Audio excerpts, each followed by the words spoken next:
Passed away, I struggled with the idea of not having him around anymore. And one of the hardest show I've ever done was the day, 2 hours before I hit the stage in Helsinki. The phone rang and the tour manager told me, Jean wants to speak to you. Jean is my husband. And he told me, your dad just passed away. And I just collapsed in the room. And coincidentally, my cousin here was coming to follow me for a couple of days. She grabbed me from the ground and said, you can't do this. You gotta do this show. Because my father, I think he has a kind of sense that he might not be here for long. And when I see him 2 weeks before he passed away, he said to me, whatever the outcome of my concert, I don't want you to cancel any of your concert, anything that have to do with music, because I don't want to be on the way of your journey to this in this world. That what you were born to do, I've seen you do it since you were 2 years old all the way up here. So if I'm dead, do what you got to do, put me on ice. I said, Dad, come on, don't talk like that. It won't happen like that. So when I was struggling, screaming and crying, she said to me, what did my uncle say to you? You gotta do this show. So only God knows how I did that show, that 2-hour show. Get dressed on the stage and sing. And then I collapsed. I could not do any more encore. And when I came back from this show, I was still in denial of the fact that my father is gone, really. So friends were seeing me struggling with it. My friends would start with my dad, this, my dad, that, my dad, this. People say, okay, why don't you take a camera, sit in front of the camera, and speak to your father? What you haven't had time to tell him, just tell him. So I started for days and days, and I'll cry through it, because when you're a celebrity, you go to the funeral of your father, it becomes a show. And that is really painful when you're in the church and the priest is asking you to sing a pop song, and then you're like, I don't have it in me, but you gotta do it. So it helped me a lot to do this book. It was supposed to be a cookbook. Because all my friends in New York, every time they come and have African dinner home, they say, this tastes so good, why don't you do a cookbook? I said, don't you know how to cook a tomato sauce? That's the simplest thing. No, we can't do that. Every time we come and taste your tomato sauce here is different. I'm like, because I'm from West Africa, that's what we do. Right? And you put the rice on top of it and you grill the chicken, let's go for it. No. So everybody's like, yeah, you gotta do it. So, okay, my management, I said, everybody's talking about your cooking. You're gonna come and taste it. I said, come. So they came and they eat, they go, and then you go next day, I'm having a meeting with Harper Collins for your cookbook. I'm like, yeah, because I'm have one meal and you wanna meet, he said, Angélique, this is to die for, delicious. I'm like, alright, you give me all this stuff. So we went to meet the Harper Collins people, and they go, well, we kind of like the idea of the cookbook, but we'll be more interested in your journey. I'm like, you asking me to write a book? They say yes. I said, I know how to write a song. Write a book? They said, we'll help you. We're going to have a ghostwriter. I said, what is that?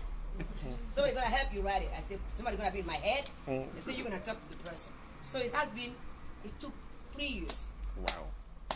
Back and forth for traveling. We do Skype. She comes home. She was pregnant. She was having a baby. This book go through a lot of down and ups. And I took the time because I knew my father's spirit was following me with this book, because the person that would become the ghostwriter was the wife of a friend of my husband. We've known each other forever. So this book come about, and hope that my father, wherever he is, he will have a glimpse out of it, because he believe in the power of spirit getting anywhere in the world. So, Dad, this is yours. So I write it. I call it Spirit Rising, because I was down, and music and this book have helped my spirit rise up. And the album that followed this album, this book was Oyo, and I put on that album all the music that my father used to sing with me. One of my regret is not to have done my duet with my father. The voice he had is just like crazy. And 6 months before he passed away, he said, what am I doing the duet with you? I said, Dad, next album, man, this is done already. Wow. I wish if I've known, I would have done it. And this time around, I put my mom on it because she was like, I'm singing too. We were recording in the village and then she was singing loud. I said, Mom, please, can you go back there and then we can hear you? She goes, no, I'm staying here because you want. I'm like, Mom, I'm going to record you. She would go back there, she would start screaming the song. I'm like, okay. So finally, I put my mom on the last album. This book for me is a journey. It's a journey of a little girl born in a poor country, not in a rich family, but with the luck of having two parents that have been educated, that fought against their own family to keep us in school. I realized all the things my parents went through when I left the country, why I am educated, why my brothers and sisters are educated, and what it cost my father. One paycheck, 10 children. Uniform, books, tutoring, whatever we needed, we had.